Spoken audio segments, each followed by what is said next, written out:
We continue now at the top of Daf Lamed Tesam and Beis Meseches Eruvin. This is Eruvin Daf 39b. Rabbi Yossi just argued that Rosh Hashanah should be considered all one long Kedusha, because you could have a scenario where the Eidim come on the 30th day, and they say that it's Rosh Hashanah today, and at that point we then declare the next day, since it's after Mincha, we declare the next day as Rosh Hashanah, but we also continue to observe the first day as Rosh Hashanah. So there's a situation where you really have they're both holy days, so it should be like one long Kedusha.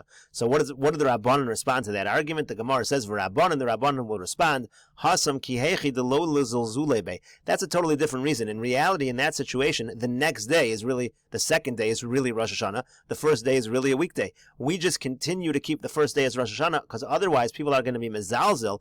The next year, they're not going to treat the first day as if it's really Yontiv. They'll take it less seriously. Rashi here says, V'Rabbanan amri lach, the Rabbanan say to you, Hasam nami, over there also, Kevan de nidcha leyom ha'machras, once Rosh Hashanah is pushed off to the second day, have a rishon chol, the first day is a weekday, v'lo have a kodesh, it's not kodesh. Elochad, only one day is really holy at a time. V'hai de tikun ligmor hayom b'kedusha, the only reason they tell you to finish the day in kedusha, ki heichi de lo lezulzule b'yom lamed shel shana acheres. They just don't want people to disgrace the 30th day in some other year. They don't want people to take it less seriously. The sharius lu lazos bo malachim in amincha u'lemal. If we're going to say you can now all do malacha from mincha onward, k'sheyod and sheyidcha so, because we now know it's going to be pushed off. L'mebed beinami kodem hamincha.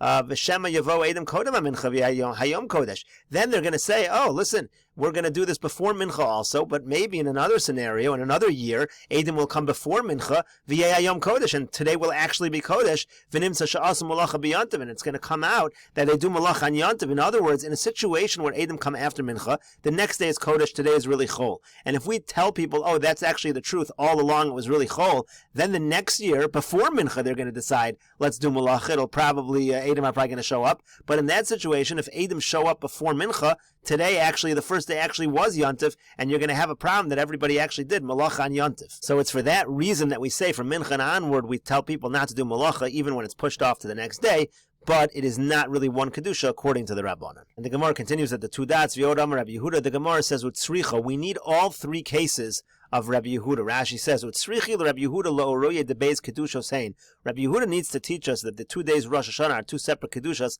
bahanach tlos mili, in three separate cases. Le'inyan Eruv v'kalkala ubeitza. There were three cases in the Mishnah. One was regarding Eruv, that you can go in different directions on different days. Kalkala referred to the fact that you can take off truma with a condition. If today is a weekday, I'm taking off. If tomorrow is the weekday, I'm taking off tomorrow. And of course also beitza shenolda, Rabbi Yehuda says it's two separate kedushas. So if an egg is laid on one day, you can eat it the next day. So why do you need all three cases? You need all three. Rosh Hashanah, because if we only had Rosh Hashanah, now this should actually be changed. It should not be Rosh Hashanah over here. It should be Reisha. Di'ashminon Reisha. If we only had the first case, B'hakam Rabbi Yehuda Mishum Delo Kavid Midi. Fine, over there you're not really doing anything. There's nothing you're really doing on the first day that's violating anything. So, or on either day that's violating anything. So therefore, it's okay to go in different directions on different days.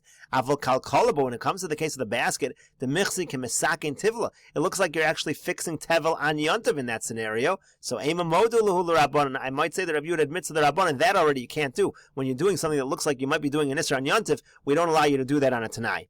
V'yashmin and Hanitarti, and if I only had these two cases, meaning the case of Eruv and the case of Tevel, Mishum Deleka Lemigzar Alaya, because there's no additional Gezerah that is relevant. There's no other Isra that might come because you do this. Avol Beitza, but when it comes to an egg that's laid, Di'ika Lemigzar Ba Mishum Peiros HaNoshon, there's a Gezerah that maybe you'll get confused and also start eating fruits that fall off a tree. Or Mishum Mashkin Shazavu, or let's say you have liquid that comes out of a fruit on its own, you'll think you can start drinking that. Ema Modu Luhu Rabbanan, therefore we might admit that he might admit to the Rabbanan that we should be strict. So tzricha, you need that case as well. Rashi here says, Beitza shenolda b'yontiv, when it comes to an egg that is born on yontiv, itzar bechlal gezeras peres hanoshin. There was a gezerah there that had to do with peres hanoshin, meaning shegazru alein shemayala v'yislosh. When it comes to peres hanoshin, we're afraid that maybe a person's going to go climb up a tree and start picking fruit off the tree if we allow them to take fruit that falls off a tree. And a beitza shenolda is kind of similar to fruit that falls off a tree.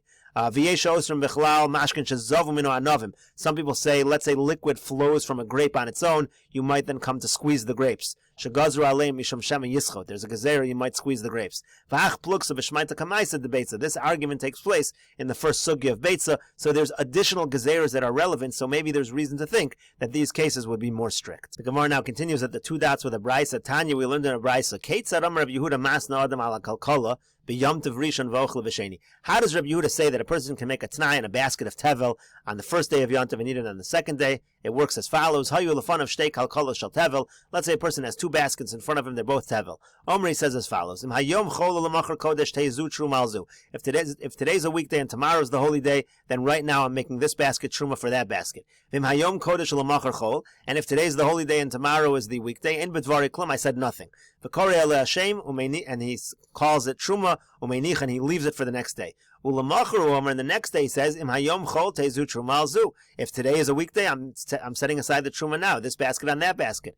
But if today is holy, my words are nothing. Again, he calls it truma, and now on the second day he can eat it. Rabbi Yossi Oser. Rabbi Yossi says this is forbidden, you're not allowed to do this, again, because the 2 days of Rosh Hashanah in this case are not necessarily considered a suffix, but they're considered one kedusha. You could have a situation where they're both kodesh.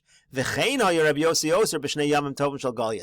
brisa finishes that Rabbi Yossi says it's not only a problem to do this on Rosh Hashanah, it's also a problem anytime you have 2 days yontiv in the exile, in areas that are far away from Eretz Yisrael. They would have 2 days yontiv on, let's say, Pesach or Sukkot or Shavuos. There also, you're going to have a problem making such a Tanai. Rashi here explains, V'chein haya Rabbi Yossi oser b'shnei yamim tovim shel Golias, kegon beis yamim shel Pesach v'atzeres v'Sukkos. Let's say you have the 2 days of Pesach, Shavuos, Sukkos. Shatorah amar yom echad Shabbos, and the Torah says it's only 1 day yontiv. Uvegola osin shnei yamim nesher chokin mi bezin. But in exile, we make 2 days yontiv because they're far from bezin. Ve'in yodinim hukvu tishrei v'nisan b'yom shloshim or b'yom lamed aleph. So we don't know whether Nisan and Tishrei, whether they were made Rosh Chodesh on the 30th day of the month or the 31st day. V'avagav mishum safek. Now, even though over there it's for sure because of a doubt, over there, by the other Yom Tovim, unlike Rosh Hashanah, you don't have this scenario where the Edom come in Amin Chulamala, because Yontiv is already in the middle of the month. It's far away from Rosh Chodesh. It's all because of a doubt. We know for sure one of them is a weekday. Still, Rabbi Yossi is strict, even in those cases, not to do this with the separation of Truma. Rashi says, the 2 days of Rosh Hashanah, we don't call them 2 days of exile, because even in Yerushalayim, sometimes Rosh Hashanah would be 2 days. As we said, let's say Edom come from Mincha and onward. So Rosh Hashanah doesn't only happen 2 days in Golus, so we call it, it's just 2 days everywhere. But on the other Yom Tovim, we call them the Shnei Yom Tovim Shel Golias, because they only happen far away from Yerushalayim. And the Gemara now continues with a story to analyze this last line of Rabbi Yossi, where it seems like Rabbi Yossi is saying it's usher, it's prohibited even in the 2 days of a regular yontiv. Even on a 2 day yontiv, you're not allowed to make such a tanai 1 day to the next, that maybe it's a suffix with the following story. Hahu bar Tavia, there was once a deer, da'asa levei reish galusa, deitzid b'yomtiv rishon shel Golias. It came to the house of the reish galusa, and it happened to have been captured on the first day of yontiv. Rashi says it was captured by the non-Jews. V'ishtachet b'yomtiv sheni, and they shechted it on the second day yontiv. You're allowed to shecht animals on yontiv, so that's not an issue. But the issue is that this was captured on yontiv, so are they allowed to eat it? So Rav Nachman and Rav Chisda achlu. Rav Nachman and Rav Chisda had no problem eating it. Rav Sheshes lo achal, and Rav Sheshes would not eat it. Now Rav Nachman and Rav Chisda ate it for a simple reason. If the day it was captured was a weekday, not a problem at all. And even if it was yontiv, they've now waited. Today is then a weekday, and they've waited b'chdei yasu. They've waited the amount of time that it would have taken them to trap the animal. And if a non-Jew does something for you on yontiv and you wait that amount of time, it should be okay. So they ate it. But Rav Sheshes lo achal, Rav Sheshes would not eat it. So Amar Rav Nachman said, "My avid leila Rav Sheshes, the lo achal bisr detavia. What are we going to do for Rav Sheshes? He's not willing to eat this meat."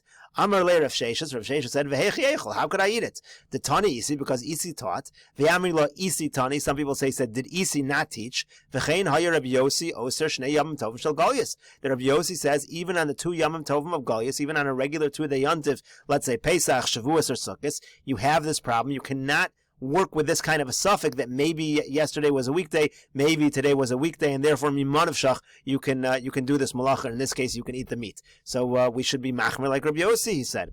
So Amar Rava said, "Umay kushi, what is this big question over here from Rabbi Yossi? Dil mahachi kamar, maybe he's reading Rabbi Yossi wrong. Maybe here's what Rabbi Yossi said.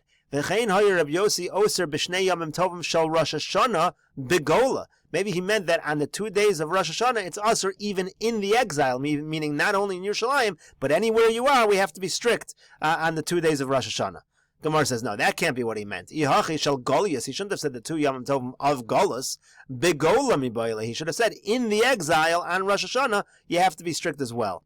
So, but the Gemara continues to question. Amar Ravasi says, "Umay koshi," but still, what's the difficulty? Maybe here's the way you read Rabbi Yossi. V'chein haya Rabbi Yossi osa iser shnei yamim tovim shel Golius kishnei yamim tovim shel Rosh Hashanah lirabanan.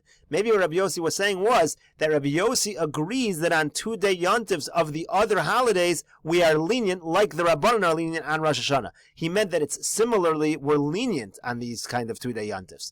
So. Desharu, again, that the Rabbanan permitted, and therefore he permits it as well. So, Ashkechei Rav Sheshes, the story continued, Ashkechei Rav Sheshes l'Rava bar Shmuel.